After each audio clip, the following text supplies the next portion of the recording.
The views and opinions expressed by this episode's guests do not necessarily reflect the views or position of the Department of Defense, Department of Army, National Guard, or Commonwealth of Massachusetts, or any of their organizations. They are his own views and opinions alone. This episode is brought to you by Act Now Education. Thank you for joining us today. Today I'm going to be co-hosting this episode of the Morning Formation with Avi. We're joined today with the U.S. Army Signal Corps commissioned officer. But unlike many military officers, our guest today is unique. When our guest today is donning the United States Army uniform, some have to do a double take because most serving in the military are clean-shaven, wearing their issued headgear. But unlike most, our guest today, First Lieutenant Kanwar Singh, is a devout Sikh, loves America, sports a full beard, with long hair neatly tucked under his turban. In 2011, First Lieutenant Singh attended a speech where Senator John McCain encouraged attendees to serve their country through the military.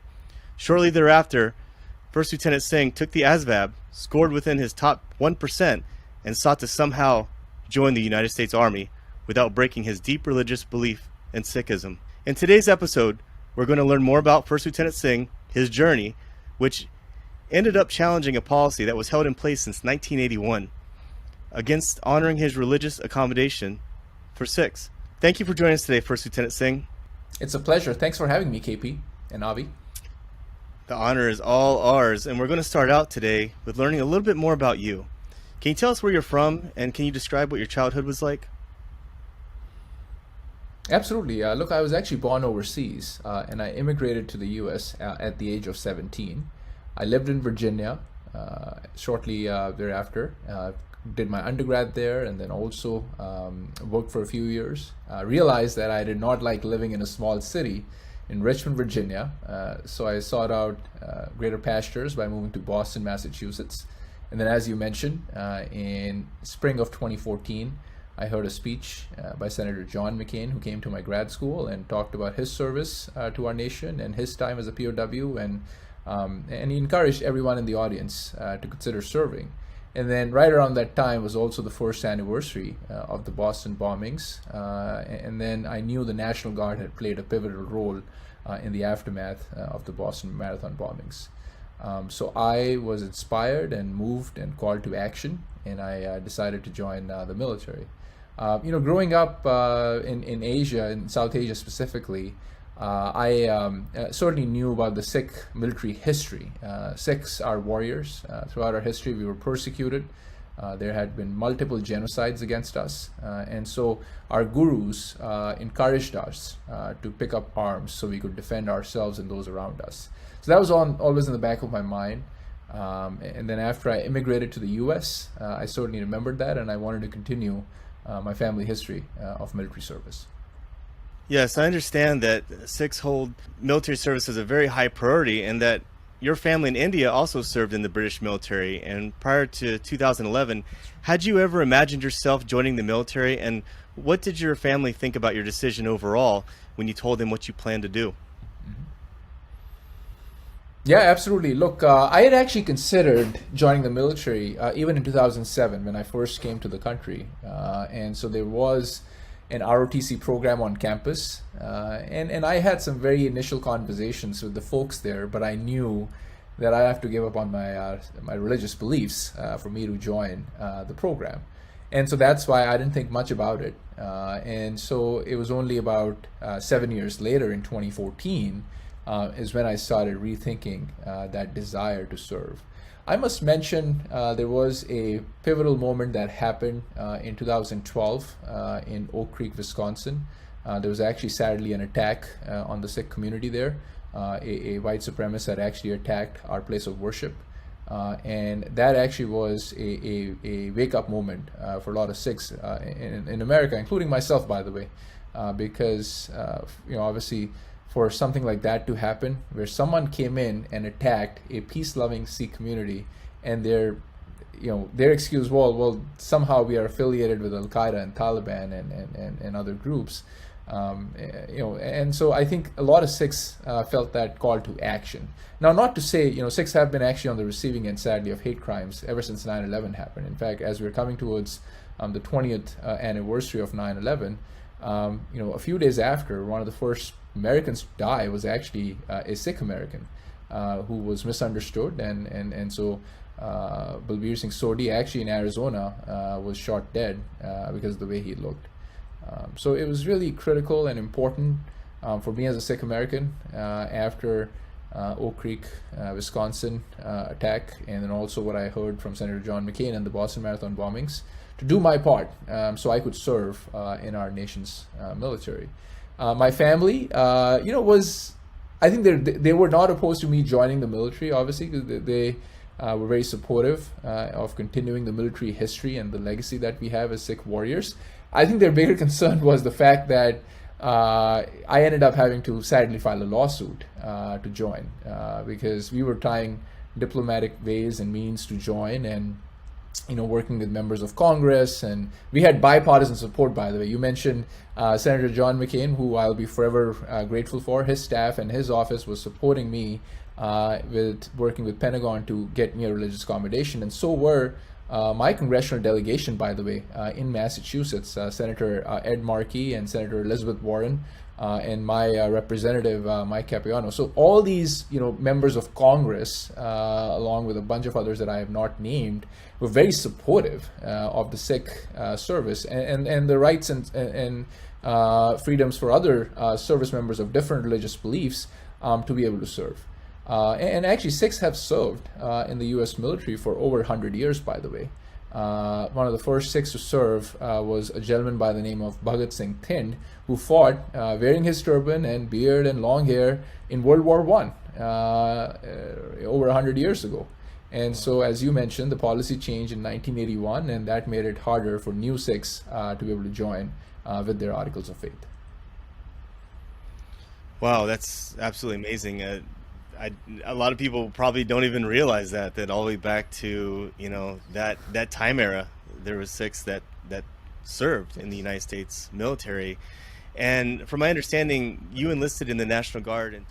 That is correct. Yes, because I actually initially wanted to join the Air National Guard, and I called the Air National Guard recruiter, and we had a very pleasant conversation until he found out that I was a Sikh and I was going to need a religious accommodation. And so I basically got ghosted. Never got a phone call back from the guy. He left you on red, huh? Yes, I was left on red. So, Kanwar, before we continue here, can you just explain to the audience what types of religious accommodations had to be made? Right, absolutely. Look, as Sikhs, we believe God's creation is perfect, and we believe hair is gift from God. And that's why we don't cut our hair or shave. We also keep our hair covered by wearing turban, again, to show respect to God. And so as far as the articles of faith, we were requesting the Pentagon to allow me to keep an unshorn beard and unshorn hair and be able to wear my turban in uniform. We also have other articles of faith. For example, you can see my kara, which is an article of faith, a steel bracelet that I wear on my right arm. We also have kanga, which keeps our hair clean, which is a small wooden comb that I keep in my hair. I also wear a kachara, which are underpants to control your carnal desires. And then finally, the fifth article of faith is a kirpan. It's a small sword to keep yourself and others protected and safe around you. But I think the Pentagon had the bigger issues with the hair and the beard and the turban. They were okay with the other ones, but I think they had obviously issues with the other ones. So Lieutenant Singh, you enlisted in the National Guard in 2014, and you scored extremely high on the ASVAB, which isn't a huge surprise, seeing that you already had a business undergrad from Virginia Commonwealth University, and you were at the time enrolled at Harvard University. What steps did you take after the ASVAB? Yeah, absolutely. Look, first off, scoring high on the ASVAB in graduate school, it's not a good comparison, right? Because it's primarily for high school students. And so I worked with my recruiter after the initial enlistment process to request a religious accommodation. And it took us over a year for me to be able to even enlist in the Massachusetts National Guard. And in the meantime, I was working with members of Congress. You certainly mentioned Senator John McCain, and then I also had my congressional delegation in Massachusetts, Senator Ed Markey and Senator Elizabeth Warren and Representative Mike Capuano and a whole bunch of other people, bipartisan support to ask a simple question, right? The Pentagon, why is it that Sikhs could not serve in the military?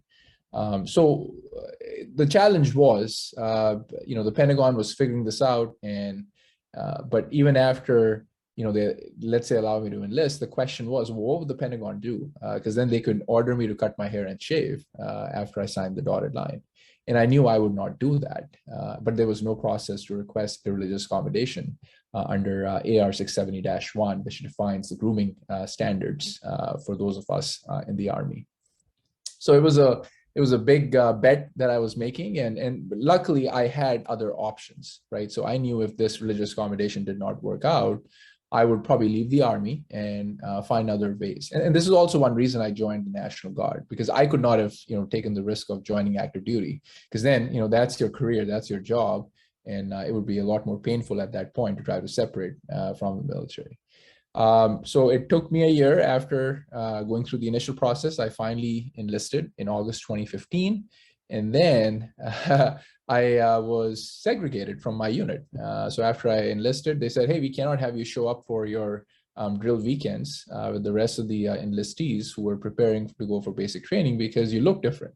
And it felt pretty bad, actually, at the time, having been segregated and separated. So I would come in the middle of the week and shred paper in an office because they had no idea what to do with me, right? And so I did that for about 9 months or so. And then there was a meeting that I got pulled into with my commander at the time in April of 2016, which was, by the way, a month before I was supposed to ship off for basic training. And the commander, really, an incredible person who I respect. And he said, listen, Specialist Singh, because I had enlisted as a specialist, I had a college degree. He said, I know the answer to this question, but I've been asked to ask you this question, which is, would you be willing to cut your hair and shave so we can send you to basic training? And I said, sir, with all due respect, and I was standing in position of attention because I'm addressing my company commander.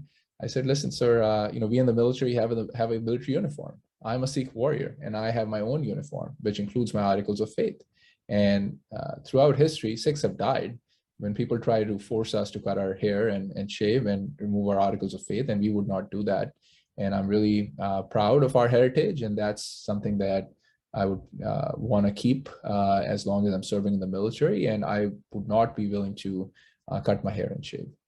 So then I had, by that time, assembled a legal and policy team, and then I let them know what had happened, and they asked me to visit them, and then I visited them a few days later, and then we had to end up, sadly filing a lawsuit because that was the only option left, or else I could have been ordered to cut my hair and shave, and that would be violating my religious beliefs. Right. And when you were accepted into the Officer Candidate School, otherwise known as OCS, did the National Guard again ask you to heed the grooming standards, and what did you do to maintain your religious dignity? Mm-hmm. Absolutely. So first off, I never had to give up on my religious beliefs. So what had happened is, after we filed the lawsuit, within 2 weeks, the Army actually backtracked and issued me a religious accommodation, which was an interim religious accommodation. I got an email. Actually, I got a voicemail message, and I was working at the time. I was teaching class. And so I did not take that phone call, but I got the voicemail message and I listened to it afterwards. It was actually from my lawyer. And she said, hey, congrats, Kanwar, your religious accommodation has been issued. Make sure you're preparing for basic training. And that was the best news ever, right? Because I did not think that would be possible. And I was so grateful and happy. But that's when it hit me that, oh my gosh, I'm going for basic training next month. I have no idea what to expect. And so right around that time, I was about to graduate. I was working on 2 master's degrees at the time. So things were really busy school-wise and career-wise. But then obviously, being in the National Guard, we have to transition from civilian life to military life. I probably was not very prepared, to be very candid, for basic training, but I went through basic training. I did okay in there, and then I came back, and then I was then sent to officer candidate school. The good thing is my religious accommodation was made permanent in January of 2017. And so that allowed me to attend OCS and my future Army positions without having to give up on my sincerely held religious beliefs.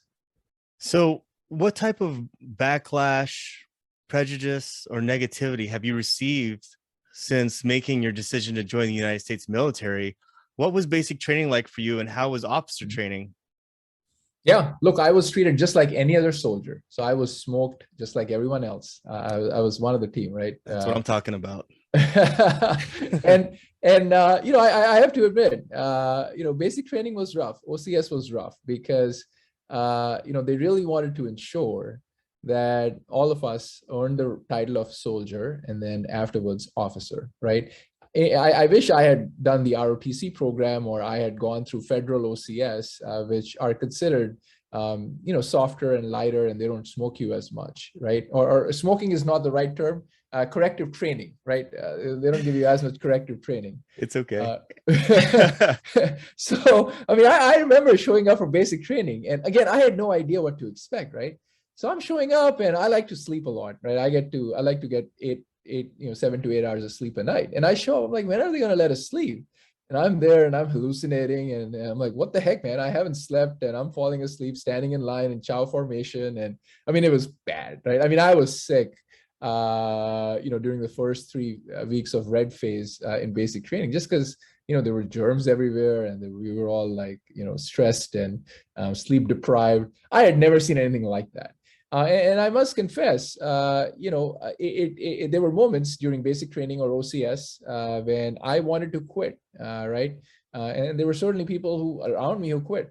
You could simply, you know, ring the bell, or you can just raise your hand and say, hey, I do not want to do this. And then all of that sleep deprivation and the physical pain would stop, right? But I realized that, hey, as a Sikh warrior, this is what I signed up for. And as a Sikh warrior, we don't quit. So when it came to my graduation ceremony, both from basic training and also officer candidates school, I was emotional on both days because I knew how hard I had to work to get to those points, right? You know, basic training, I remember, I'm thinking, man, it took me 2 years just to get here, right? Whereas for other recruits, it may have been just a matter of a few weeks between when they signed the dotted line and when they actually were able to complete basic training. Same thing in officer candidate school. I think we started with 35 officer candidates in our program, and I think 17 of us commissioned. And there were some, by the way, we had a Bronze Star recipient in our class, by the way, who quit OCS. And I'm like, man, if guys like these who are combat veterans are quitting, I mean, what's going to happen to me? But luckily, we had a good support system in our class, and we looked out for each other. When I was down, someone tried to cheer me up. If they were down, I tried to cheer them up. I mean, it was teamwork, right? And personally, I was committed because I knew how hard I had to personally work to get to that point. And I was going to be the last person to quit. I mean, they would have tried their hardest, and I still would not have given up because that's how much I wanted to commission and become an officer. So I also want to ask you this. Where did you go to basic training? I was at Fort Jackson, South Carolina in summer of 2016. I have never been so hot in my life before. Did they have mulch pits or sand pits? On the firing range? No, for the smoke sessions. Oh, the smoke sessions. I mean, I'm not sure like how they did it, you know, back in the day, but for us, they would just make us do push-ups. Like I remember day 3 after all the in-processing stuff happened. I mean, we had like multiple heat casualties. People were falling. And then I was scared of the drill sergeant, but I'm like, hey, my battle buddy just passed out. So I'm running there to drill sergeant, trying to stand at parade, you know, rest, and trying to ask them, hey, drill sergeant, my buddy just collapsed. We need medical attention. And I thought they were gonna, smoke me for coming and not doing push-ups at that time. But I'm like, man, this guy's gonna die if I don't get him some medical help. So Yeah, I think you're scaring Avi over there. I remember for me in basic training, I went to Fort Leonard Wood, and they had a big mulch pit behind our barracks. And I remember one time they're like, all right, privates, today we're gonna make granola bars, and they told us that at the beginning of the day. And by the end of the day, we had a long day at the range. It was sweaty, hot, we're tired. Yeah. They're like, all right, privates, it's time to make granola bars. And so they took us into this room, made us like PT, do push-ups and jumping jacks and everything else. And then they opened up these doors that went to the back of the barracks where that mulch pit was. And they were like, all right, get in the mulch pit and roll around. And we rolled around, and the mulch would stick to you. And so they were making granola bars. That's hilarious. But it was like, oh, this sucks, but it was so funny. Like, I was laughing while I was like rolling around, because like these guys are something else. But well, see, that's the thing, right? I mean, I agree with you, and it is funny while you're in the moment, but then you're like, why are they doing to us? And then you see the next class come in. So, by the time you get to green phase or whatever, I mean, you're in the red phase, you see the other class coming in, and these are games, right? They're trying to whittle out the weak people, which actually makes sense because we are the military. I mean, you want the strongest people mentally and physically to complete these trainings. But yeah, I mean, it was funny in hindsight. But in that moment, you're like, why is this happening? I mean, especially for me, I mean, who was not mentally ready for that kind of situation. Right. Now, Kanwar, just want to say before this next question, every step of the journey that you've detailed to us so far has been a true testament to every inhibition, obstacle, and problem you've had to overcome just to serve America's military. And despite immigrating to America and having your religious accommodations turned down after so many attempts, it is truly an inspiration to see how dedicated you were to serving the country despite all of these problems. And personally, I'm in a tough situation here as well, because I am missing fingers on my left hand. I'm West Indian, and there are a couple other factors as well that are all pushing me away from trying to get into the Air Force. But you were truly inspiring to me to help follow through with that ambition. So awesome anecdotes. But for any of the listeners out there who are not familiar with Sikhism, where does the religion originate? What are the basic beliefs? And can you talk about some of the additional points that many of us may not understand or be knowledgeable of? Mm-hmm. Absolutely. First off, Avi, I would encourage you to keep going down this path of trying to serve. I know the military can be pretty rough when it comes to medical waivers and things like that. But if you keep trying, if you're passionate about the path, and this is for anything in life, not just military, by the way. If you want something in life, go get it. I had never done a marathon in my life before. And then 2018 came around, and there was an opportunity to be part of the Boston Marathon. And I'm like, hey, what? I'm going to do this. And I was in a lot of pain afterwards. But if you commit to something and you're passionate about it, you make it happen, right? But to answer your other question, Avi, Sikhism originated in South Asia, what's present day, Pakistan, India region. It used to be one region before it got split. And so our founder, Guru Nanak Dev Ji, had a very simple mission in life. His goal was to bring people together, to eliminate hate in our society, to get rid of the caste system that existed, to get rid of the discrimination that existed in society where women didn't get equal rights as men. And so he spoke out against a lot of societal inequities. And him and subsequent Sikh gurus also put in place a practice of langar, where anyone can go to a Sikh place of worship, Gurudwara, and they can get a free meal, no question asked. And that was one way of bringing about societal justice and equality by just ensuring that everyone, regardless of your race, ethnicity, religion, color, gender, socioeconomic status, you could simply sit down at any point at a Sikh place of worship and eat, right? So that was a very novel concept at the time, and still is actually. And so Sikhs, we believe in equality of all people and giving back and serving during our course of history. We were also persecuted for our practicing our faith. And that's where our gurus, our leaders encouraged us to become warriors and learn martial arts and be able to defend ourselves and defend others around us. And so we've had a long history of military service, not just in South Asia, but there's Sikhs who are serving in obviously the US military, in Britain, in Canada, in France, in Australia, New Zealand. I mean, wherever Sikhs are, we serve in overwhelming numbers so we can be part of the nation's military and then be able to serve and defend our governments. Again, truly inspiring words, and really showcases your dedication to both your religion and your goals. So amazing balance there. Now, are you aware of any other current Sikhs serving in the United States military in any other branches? Yeah, absolutely. Look, so one of the things that I'm most grateful for, and this process, this fight to get religious accommodation was never about me. I knew that if the military could discriminate against Sikhs, Sikhs and other religious minorities could not get jobs with, let's say, your local police and fire departments. The military is the largest employer in our nation.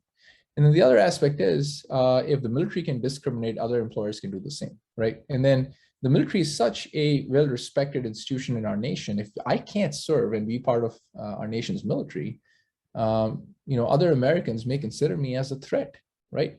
And that, was part of the problem, and I think still is why we see so many hate crimes against the Sikh community, even to this day, because we are so misunderstood in America. But there are hundreds of Sikhs who are serving today in the Army and Air Force with their articles of faith. Now, there's other Sikhs who serve in other branches, but perhaps they don't have a process to get a religious accommodation. But I'm confident in the future, we'll probably see Sikhs in the Navy and in the Space Force and Marine Corps and the Coast Guard as well. But what's happened is the Army and the Air Force, after my case happened, they looked at the religious accommodation process in total. And then they said, hey, why is it that we have a policy and process that prevents not just Sikhs, but other religious groups from also serving? And so there are thousands, if not more, of service members, by the way, who are of not just Sikh, but Muslim, Jewish, Christian, Hindu, Jain, Buddhist, pagan, and other religious beliefs that can now request a religious accommodation. Some of them only grow beards. Some of them keep long hair. There was a woman at basic training who was crying, and I went up to her and I said, hey, why are you crying? And she's like, listen, I'm a practicing Baptist and we don't cut our hair. One of the first things that they did to me when I got here was they chopped my hair. And so I explained to her how she could request a religious accommodation. And I haven't stayed in touch with her, but I hope that she has now been able to work with her chain of command and her chaplain to get a religious accommodation so she can have long hair in uniform. And that was the whole thing, is if we can serve and we can meet our military's high standard, why is it that we have these antiquated grooming policies that don't impact the mission, right? And that's what we encourage the military to think about. One of the common frustration, or I guess the military's comeback would be, oh well, the gas masks don't work with beards. Well, I'll tell you this: I've gone through the gas chamber multiple times with my standard M50 gas mask. I have never had an issue getting a perfect seal. And every other Sikh soldier that I know who's gone through the gas chamber has never had any issues whatsoever with getting a perfect seal. So if there's no, and by the way, growing a beard does not prevent your ability, it doesn't prevent you from shooting or running or doing other things that the military requires. So that's why I think it's kind of tough for that argument that, we should just do things the way we've been doing it. And I try to, remind folks that you have to change with the times. And by the way, today, there are thousands of additional folks with religious backgrounds of all different backgrounds who are now serving in our military, perhaps who would not have served had it not been for religious accommodations that allowed them to practice their faith without having to give up on them and still serve the country that we all love. So LT, I want to ask you, what advice would you have for someone else out there interested in joining the military? For both someone who thinks it might not be for them or another young professional Sikh thinking of following in your footsteps?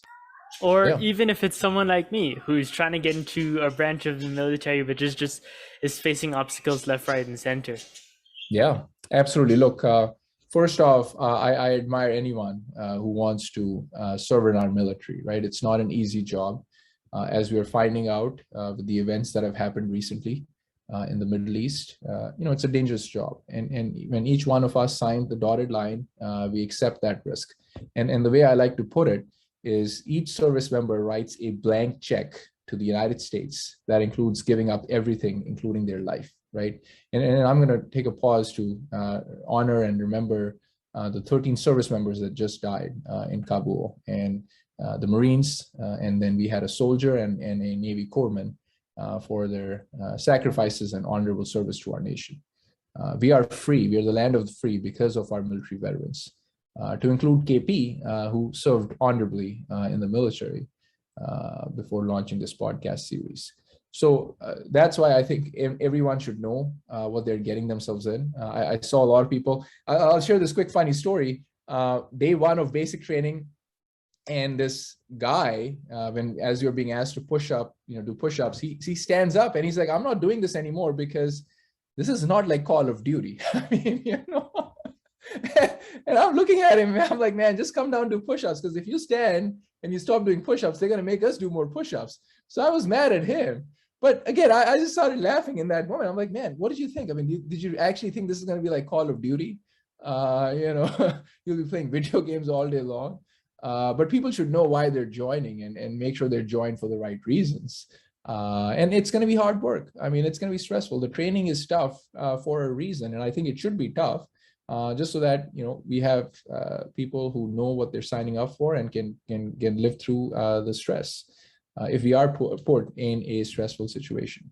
But keep at it. If this is something you're passionate about, I do not regret the decision to join the military. I've received fabulous leadership training through the military and the ability to meet people from around the world. I've learned so much just by being in the military that I think a lot of my friends who haven't served haven't had those experiences.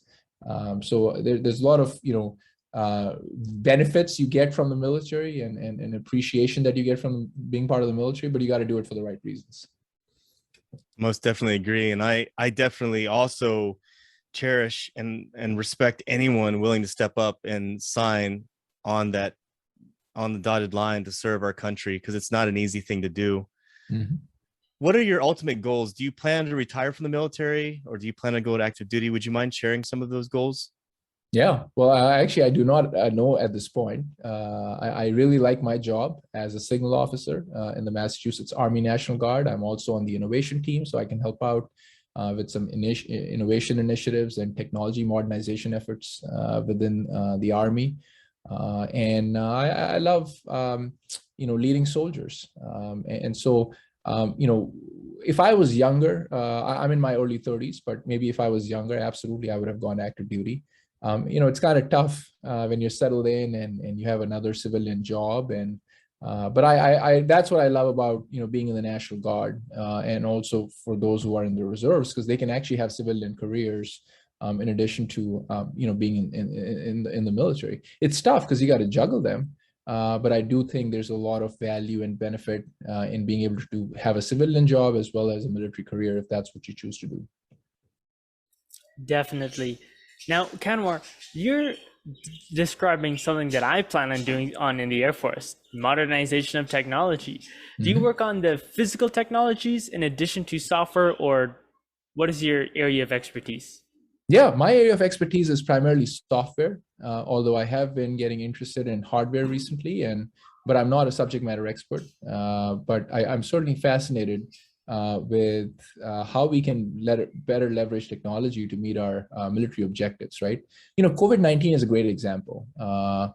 our military was activated. A lot of units within the National Guard specifically, those of the folks who were medics and doctors and nurses were called in for active duty, and still are some actually. Some of them are still doing state active duty or federal active duty to help with the COVID-19 mission. But how can we leverage technology and data to better facilitate our mission, right? And then the same also applies for potential combat missions. Look, I think this is a struggle, and I'm not sharing anything that's classified because this is well known within the military.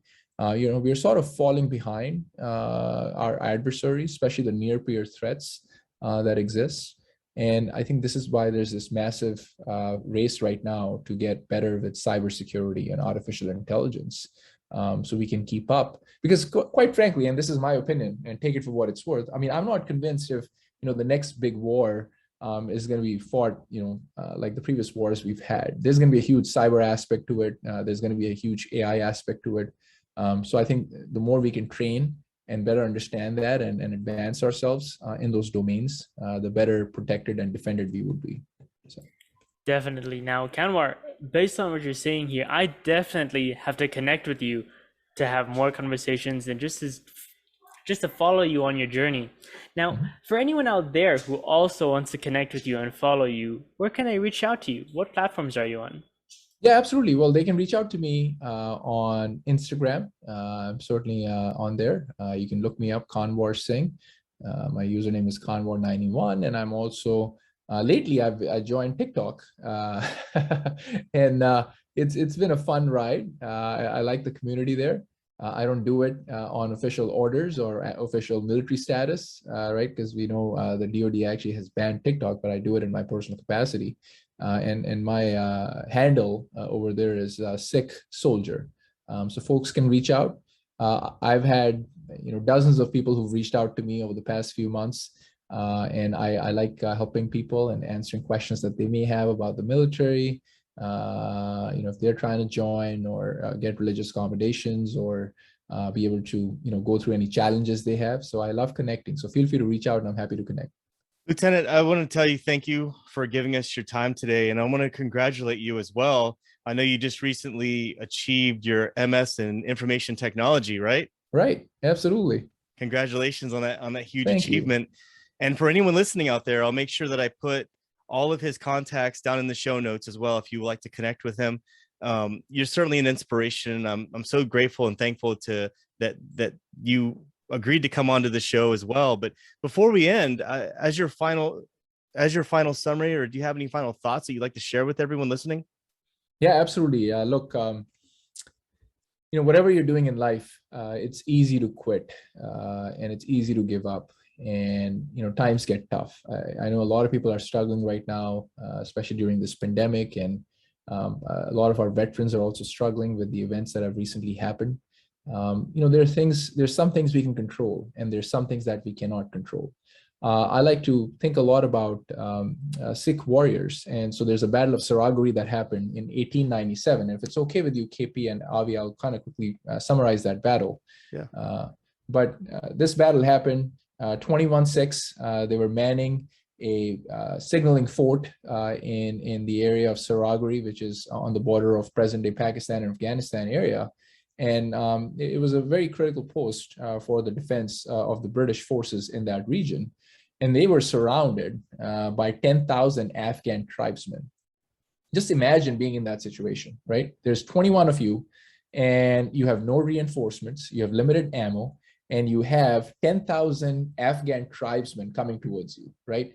And then they make offers to you to quit, they give you bribes, or they give you the ability to peacefully walk out and leave your post. But these 21 Sikhs did not surrender. They did not quit. They said, we're going to fight until the end if we have to, right? And then that day, these 21 Sikhs, they ended up killing 600 Afghan tribesmen. Think about that. And not only that, when they ran out of ammo, they pulled out their kirpans, which is one of the articles of faith, and they got into hand-to-hand combat with these Afghan tribesmen. Wow. And so the last person who was on the radio, he requested his colonel to give up on the on the signaling communication and be able to fight, because he did not want to be, captured. And he's like, you know what, I'm going to die, but I'm requesting permission so I can kill some of these people, right? So in that moment, these 21 Sikhs could have had a lot of things going on, right? And they may have just said, hey, this is too hard, and quit and go home and whatever, surrender. But they said, no, we're going to focus on the task at hand, because this is what we can control. This is what we cannot control. You got to remember what you're true to yourself. And once you know what you're true to yourself and your values, you go fight for those values. So that's the last thing I want to leave the audience with. Regardless of the situation you're in, regardless of what you're going through, always remember there are things you can control and there are things you cannot control. Focus on things you can control, and everything else, if you believe in God, hopefully God will take care of it. If you don't believe in God, destiny will take care of it. All right. Absolutely fascinating. I love the warrior mentality that you bring to the table.